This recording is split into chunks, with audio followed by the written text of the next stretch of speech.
जमलेल्या माझ्या तमाम देशभक्त बांधवांनो, भगिनी आणि मातांनो,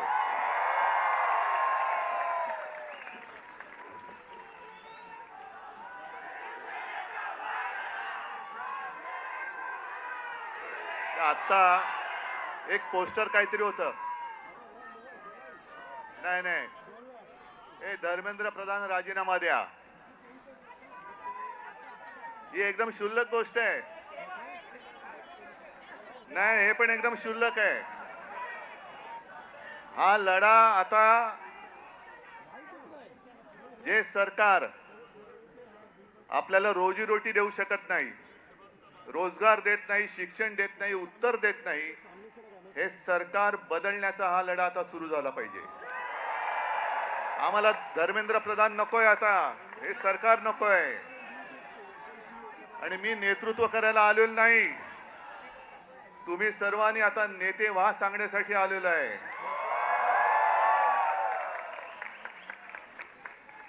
फक्त मला एक तुमच्याकडनं वचन पाहिजे की आज दिसते ती जाग आहे, आज दिसणारी आग आहे, हे सरकार बदलेपर्यंत टिकणार की नाही टिकणार. म्हणजे ही आग टिकली पाहिजे, सरकार टिकता कामा नये. या आगीमध्ये सरकार जाळून भस्म झालं पाहिजे, तर या उठावाला अर्थ आहे.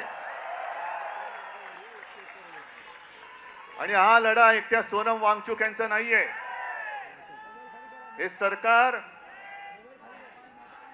केवळ चंदा चोरी, वोट चोरी, अरे तुमचं भविष्य चोरलंय त्यांनी, तुमचं भवितव्य, या देशाचं भवितव्य चोरलंय. काय दिलंय का या सरकारने तुम्हाला? आज मी येताना बातम्या बघत होतो, दिल्लीमध्ये जंतर मंतरच्या इकडे युद्धाची तयारी जणू काही सुरू झालेली आहे. सैन्य आणतायत, फौजा आणतील, कदाचित अणुबॉम्ब सुद्धा आणतील. पण या सरकारला माहिती नाहीये, या देशामधला हा जो तरुणाईचा अणुबॉम्ब आहे तुमच्या बुडाखाली आधीच लागलेला आहे. आणि हे आता तुमची जी काय युद्धाची तयारी आहे, ही तयारी जर का नीट परीक्षेच्या वेळेला नीट केली असती तर तुमच्या बुडाला सुरुंग लागला नसता, लागला असता. बरं, मी काय म्हणतो की एकदा होऊन जाऊ दे. सोनम वांगचुक यांनी देशाला काय दिलंय आणि या दळबद्री सरकारने काय दिलेलं आहे. जे आपले सैनिक हे तुमच्यासारखे, तुम्ही तरुणाई, या देशाचं भविष्य तुम्ही आहात आणि देशाचे रक्षण करते तुमच्यासारखेच तरुण जवान सरहद्दीवरती आहेत. या तरुणांसाठी मायनस टेम्परेचर, आपल्याकडे जरा मुंबईमध्ये जरा 20-22 टेम्परेचर झालं का थंडी आहे बाबा, मफलर काढा. तिकडे तर बर्फामध्ये सैनिक उभे राहतात आपल्यासाठी, ते तिकडे आहेत म्हणून आपण इकडे आहोत. या सैनिकांसाठी ज्यांनी सोलार टेंट बनवले, की या सैनिकांनी देशासाठी मरण्यासाठी, म्हणजे मेलो तरी 72 पण माझी भारत माता जगली पाहिजे, त्या देशाच्या सैनिकांसाठी ज्याने सोलर कॅम्प बनवून दिले, टेंट बनवून दिले, तो यांच्यासाठी देशद्रोही ठरतो. हा देशद्रोही. तिथलं पाण्याची टंचाई लक्षात घेऊन ज्यांनी आईस फाउंटन तयार केले, असा हा पर्यावरणवादी, असा हा शास्त्रज्ञ,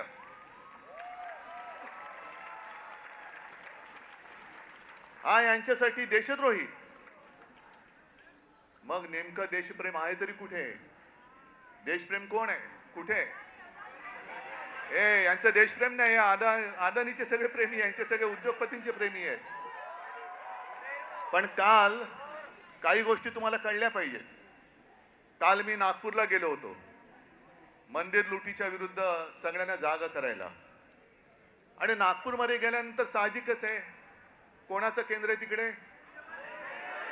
रासव संघ. म्हणजे बघा गंमत कशी आहे की या संघाने या कालच्या मे महिन्यामध्ये एक स्टेटमेंट दिले त्यांच्या त्या होसबळेने, की पाकिस्तान बरोबर चर्चा केली पाहिजे. पाकिस्तान बरोबर, जो पाकिस्तान आपल्या देशात आतंकवादी घुसवतोय, बॉम्बस्फोट करतोय, सगळं काही करतोय, अतिरेकी हल्ले करतोय, त्याच्याबरोबर चर्चेचे दरवाजे खुले ठेवले पाहिजे. आणि मोहन भागवतना विचारले तर मोहन भागवत म्हणतात की होय बरोबर आहे, हम हिटलर जैसे नहीं है. अहो भागवत साहेब, हे हम हिटलर जैसे नाहीये तुमच्या मोदींना सांगा. आणि पाकिस्तान बरोबर चर्चेची तयारी आहे, मग वांगचूक बरोबर का नाही करत?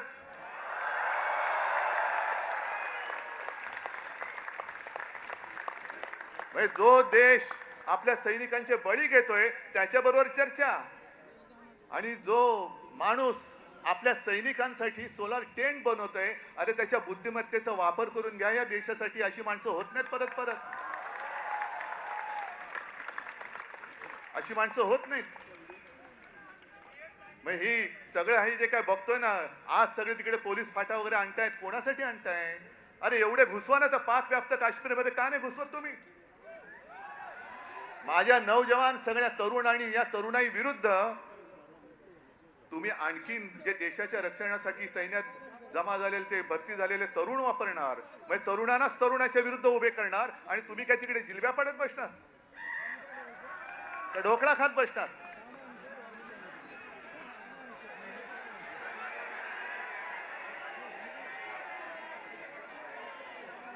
आता काही जण मला विचारतात,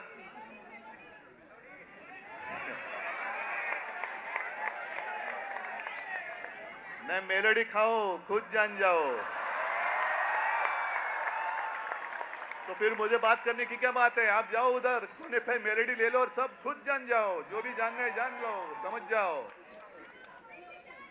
मैं तिकडे चॉकलेटच्या गोळ्या आणि आमच्या तरुणांना बंदुकीच्या गोळ्या. नाही, हे सरकार, म्हणून मी म्हंटल ना, आहोत ना आम्ही हिंदुत्ववादी आहोतच, पण कट्टर देशाभिमानी हिंदू आहोत. धर्माच्या आधारावरती केवळ शेंडी जानवाचं हिंदुत्ववाले आम्ही हिंदू नाही आहोत, आम्ही देशभक्त हिंदू आहोत. आणि म्हणून मी काल मोहन भागवतनं जे विचारलं की आज जे काही देशात चालू आहे हेच तुमच्या कल्पनेतल्या हिंदू राष्ट्रामध्ये बसतंय का? हे तुमचं हिंदू राष्ट्र आहे? हे हिंदू राष्ट्र आम्हाला अपेक्षित नाही. आमच्या हिंदू राष्ट्रामध्ये देशभक्ती ही महत्वाची आहे, मग तो कोणत्याही जातीपाती धर्माचा असू दे. जो ह्या देशावरती प्रेम करतो तो आमचा आहे.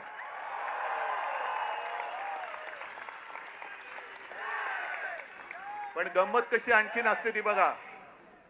काही वर्षांपूर्वी, म्हणजे ज्यातनं भाजप सरकारचा जन्म झाला, अर्थात त्याच्यामध्ये पापी आम्ही सुद्धा होतो, पण अण्णा हजारे हे उपोषणाला बसले होते.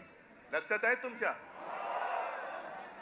काय प्रसिद्धी मिळाली होती, काय प्रसिद्धी मिळाली होती. जणू काय संपूर्ण जग तिकडे एकवटलं होतं. पण त्यावेळेला अण्णांना कोणी देशद्रोही नव्हतं म्हटलं. अण्णांना कोणी चीनचा हेर किंवा हस्तक नव्हतं म्हटलं. अण्णा काय बोलतायत हे विचारण्यासाठी तत्कालीन मनमोहन सिंग सरकारने 4-5व्या दिवशी त्यांचा माणूस पाठवला होता. विलासराव देशमुखांना पाठवलं होतं. मग ही माणुसकी आज मोदी सरकारमध्ये का नाहीये? आमचा लढा हा माणुसकीसाठी आहे. पण अण्णा हजारेंना सुद्धा असं उचलून चादरी बिदरी आणून, अरे काय अतिरेकाला उचलताय तुम्ही? आणि चादरी कशासाठी पाहिजे? मोदी सरकारला सांगतो की तुम्ही चादरीने वांगचुकना जरी झाकला असेल तरी तुम्ही सत्य झाकू शकत नाहीत. आणि तुमच्या पापावर तर पांघरून अजिबात घालू शकत नाही. तुमचं पाप उघड झालेलं आहे. किती झाका, तुमचा पापाचा कोंबडा हरवणारच आहे. पण अण्णांच्या वेळेला जसं मनमोहन सिंग सरकारने लगेच 4-5व्या दिवशी दूध पाठवला होता, का नाही पाठवला मोदी सरकारने? का धर्मेंद्र प्रधानला एवढं काय सोनं लागलेलं आहे? काय तरुण मुलांची आणि मुलींची काय मागणी आहे? एक तर शिक्षणाचा, स्वतःच्या शिक्षणाचा पत्ता नाही, त्याच्यामुळे शिक्षणासाठी किती मेहनत करावी लागते हे यांना माहिती नाही. अभ्यास म्हणजे काय असतं हेच जर माहिती नाही तर अभ्यास करून परीक्षेला जाताना पेपर फुटल्यानंतर काय होतं या यातना होणार कशा? नाही, आता डिग्री खरी का खोटी हा सुद्धा प्रश्न आहे.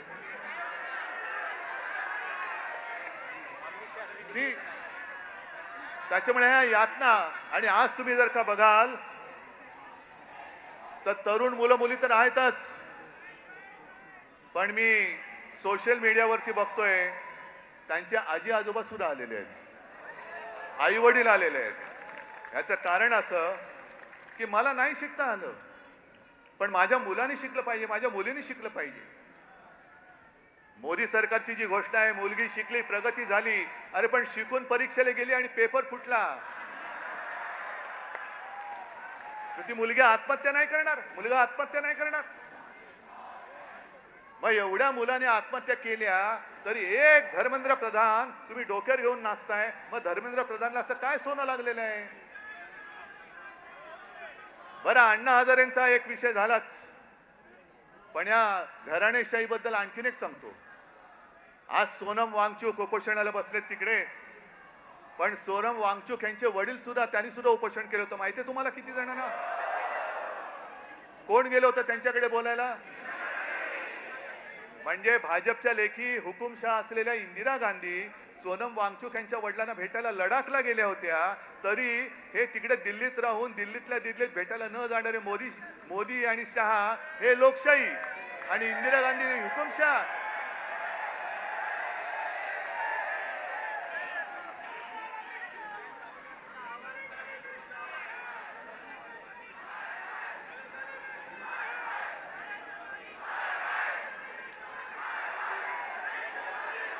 एक मिनिट, हा गली गली में शोर आहे, बरोबर आहे, पण तुम्ही जिथून जिथून आलायत, कुठल्याही गल्लीतनं आला असाल, कुठल्याही गावातनं आला असाल, त्या गल्ली गल्लीमध्ये तुम्हाला शोर करावा लागेल,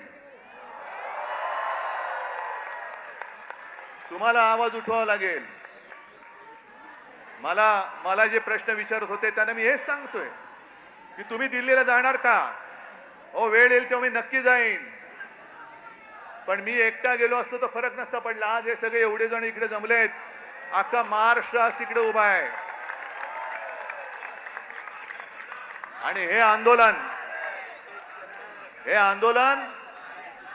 आता फक्त जंतर मंतर पुरतं मर्यादित ठेवायचं नाही. देशातल्या प्रत्येक कानाकोपऱ्यामध्ये काय तुमची घोषणा नाही, आणखीन काय बोललात? गली गली में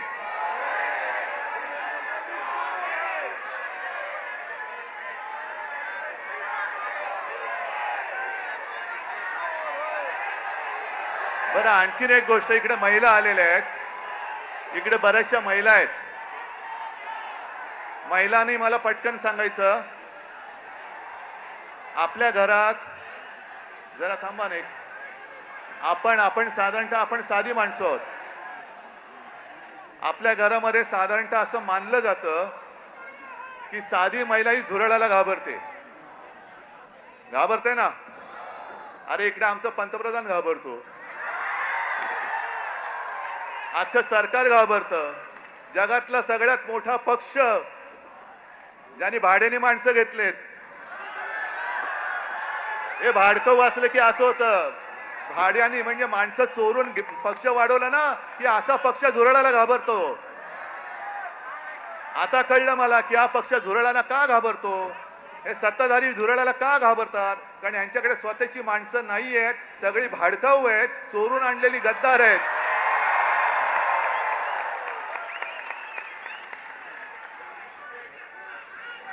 पण आता आपल्याला एक गोष्ट ठरवावी लागेल. माझं या शिवतीर्थावरून मोदी सरकारला आव्हान की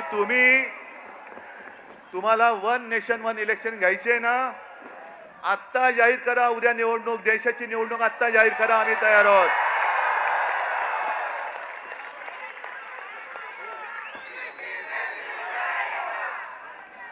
नेशन म्हणजे काय असतं, राष्ट्र म्हणजे काय असतं, या राष्ट्राची ताकद या माजलेल्या सत्ताधाऱ्यांना दाखवून देण्याची आता वेळ आली आणि संधी आलेली आहे. काय असतं नेशन म्हणजे काय असतं, राष्ट्र म्हणजे काय असतं. तुम्ही या माझ्या तरुणांना जे उद्या देशाचं भविष्य आहेत त्यांना कॉक्रोच म्हणता, पण आज तुम्ही बेशरमपणाने तिकडे गादीवरती बसलायत. जर आपल्याला स्वातंत्र्य मिळालं नसतं तर त्यांची बुडं टेकायला या गाद्या मिळाल्या नसत्या. जे क्रांतिकारक फासावर गेले, काय वय होती त्यांची. सुखदेव, राजगुरू, भगतसिंग, किती किती नावं घ्यायची. चापेकर बंधू सगळे याच वयातले होते, याच वयातले. ज्यांना आज आपण जेन झी म्हणतो, ती काय झुरळं होती. तुम्हाला काय झुरळामुळे स्वातंत्र्य मिळालंय. जर आपल्या स्वतःच्या प्राणाची पर्वा न करता, घराची कुटुंबाची पर्वा न करता तेव्हाची तरुण मुलं यांनी जर का देशाच्या स्वातंत्र्यासाठी बलिदान केलं नसतं तर आज आपल्याला स्वातंत्र्य बघायला मिळालं नसतं. मग स्वातंत्र्यासाठी ज्यांनी स्वातंत्र्यासाठी बलिदान केलं ते स्वातंत्र्य आपण टिकवू शकतो आहोत की नाही, ते टिकवणं आपलं काम आहे की नाही, आपलं कर्तव्य आहे की नाही. आणि जे आपल्याला झुरळ म्हणतायत, होय मी सुद्धा झुरळ आहे. कोणी एकेकाळी मी सुद्धा याच वयात होतो. जर तुम्ही तरुण मुलांना झुरळ बोलत असाल तर झुरळांचे आई वडील सुद्धा झुरळच आहेत. हा देश काय झुरळांचा देश आहे. आपण आता ठरवलं पाहिजे की जो आपल्याला झुरळ म्हणतोय, जो आपल्याला न्याय हक्क नाकारतो आहे, या सगळ्या सत्तेला चिकटलेल्या गोचिडी आहेत. गोचिडी, मी आज त्या सत्तेला चिकटलेल्या ना गोचिडी म्हणतोय. जे सत्तेला चिकटून राहिलेत आणि लोकशाहीचं रक्त पितायत, या सत्तेला चिकटलेल्या लोकशाहीचं रक्त पिणाऱ्या गोचिड्या आपल्याला खेचून बाहेर काढाव्याच लागतील. आणि आजपासून हा लढा सुरू होतोय. तिकडे जंतर मंतरला काय करतील सांगता येत नाही, कारण सगळं सैन्याची जमव सुरू झालेली आहे. इंग्रजांनी सुद्धा असं 100-150 वर्ष राज्य केलं होतं. पण देशातली जनता जेव्हा एकजुटीने रस्त्यावरती उतरली तेव्हा इंग्रजांना सुद्धा इथून पाय काढून पळावं लागलं होतं. तसंच यांना आपल्याला करावं लागेल. आणि आजपासून तुम्ही जिथे जिथे असाल, मी या माध्यमांच्या चॅनलच्या माध्यमातून संपूर्ण महाराष्ट्राला नव्हे तर देशाला विनंती करतोय, तुम्हाला जसं जमेल, तुम्हाला जसं झेपेल तसं हे स्वातंत्र्य जपण्याचं युद्ध आता सुरू करा. जिथे सभा घ्यायच्या सभा घ्या, जिथे मेणबत्त्यांचा मोर्चा काढायचा मेणबत्त्या मोर्चा, जिथे मशाल मोर्चा काढा, मानवी साखळी तर मानवी साखळी करा. पण जिथे जातील तिकडे सगळ्यांना कळलं पाहिजे की आता अब देश इन लोगों की बात मानने वाला नहीं है. आणि नवीन आणखीन एक तुम्हाला सांगतोय, अण्णा हजारेंच्या आंदोलनाच्या वेळेला या अशाच टोप्या केल्या गेल्या होत्या. काय लिहिलं होतं त्याच्यावर, मैं अण्णा हूं. आता तुम्ही करायचं, मैं देशभक्त हूं. मी देशभक्त, मी अंधभक्त नाही. मी अंधभक्त आहे तो माझ्या भारत मातेचा आहे. मोदींचा अंधभक्त मी होऊ शकत, मी असणार नाही, कदापि नाही. आजपासून सुरू करा, मी देशभक्त. जे मोदी भक्त असतील त्यांना तुमच्या समोर उभं राहायला भीती वाटली पाहिजे. एवढी देशभक्तांची ताकद या देशात आज सुद्धा आहे आणि ती उभी राहू शकते. आणि ती महाराष्ट्र उभी करू शकतो, संपूर्ण देश उभा करू शकतो, हे यांना दाखवून द्या.